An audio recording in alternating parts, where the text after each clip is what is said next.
पर्यायी मार्ग याच्यासुद्धा तर काही निघणं शक्य नाही, कारण एकतर पर्यायी मार्ग जर काढायचा असेल तर किमान 6-7 महिने तरी आम्हाला सुट्टी पाहिजे, पगारी सुट्टी. त्यावर आम्ही अभ्यास करू, प्रिपरेशन करू. ज्यांच्या 20-20 वर्ष सेवा झाल्यात त्यांना आता हा अभ्यास शक्य नाही. आम्ही शिकवतो प्राथमिकचे विषय, मॅथ, त्याचा काय अभ्यासक्रम आम्हाला त्या परीक्षेमध्ये नाहीच आहे, कारण परीक्षेचं लेवल जे आहे ते थोडंसं MPSC लेवलचं आहे आणि तशी मानसिकता त्यासाठी अभ्यास करायसाठी वेळ द्यावा लागेल, ही आमची मागणी.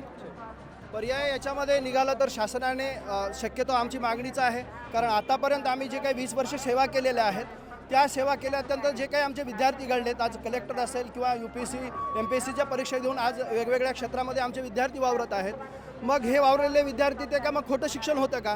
कारण शिक्षणामध्ये अनुभव आणि पात्रता ह्या दोन्ही गोष्टी महत्त्वाच्या आहेत. आमच्याकडे आज 20 वर्षाचा अनुभव आहे, कारण अनुभवसुद्धा हा शिक्षक आहे.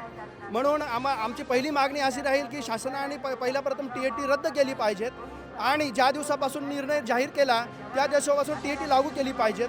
त्यानंतर जर याच्यातून पर्याय जर निघालाच नाही तर आजच्या जे काही DEDचे मुलं निघालेले आहेत, स्पर्धा परीक्षेची तयारी करत आहेत, लेटेस्ट जे मुलं आहेत त्यांच्याबरोबर आमची तुलना नाही होऊ शकत, कारण त्याला मर्यादा आहेत.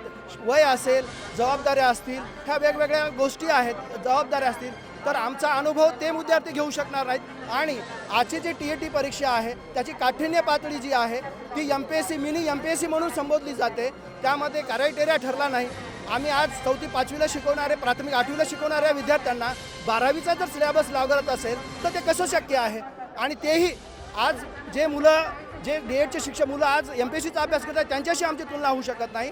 शक्यतो आमची पहिली मागणी राहील TET रद्द करा, आणि दुसरी मागणी राहील जर त्याच्यातला पर्यायच निघत नसेल तर आम्हाला TET नंबर 2 इन सर्व्हिस त्याच्यामध्ये काठिण्य पातळी कमी राहील.